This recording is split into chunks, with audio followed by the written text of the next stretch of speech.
आपको ये बताएं कि शिकारपुर में हल्का PS 9 गढ़ी यासीन में ज़िमनी इंतखाब के लिए पोलिंग का अमल जारी है। पोलिंग का अमल शाम 5 बजे तक जारी रहेगा। वोटर्स वोट कास्ट करने के लिए पोलिंग स्टेशन पहुंच रहे हैं।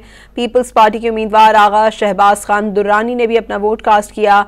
हल्के में 54 पोलिंग स्टेशन इंतहाई हसास जबकि 84 हसास करार दिए गए हैं।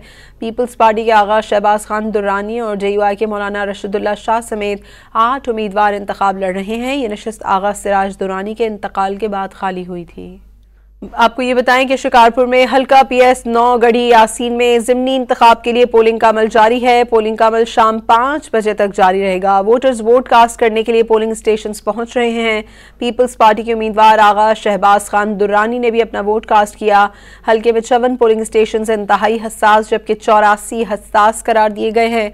पीपल्स पार्टी के आगा शहबाज खान दुर्रानी और JUI के मौलाना रशीदुल्लाह शाह समेत 8 उम्मीदवार इंतखाब लड़ रहे हैं। ये नशिस्त आगा सिराज दुर्रानी के इंतकाल के बाद खाली हुई थी।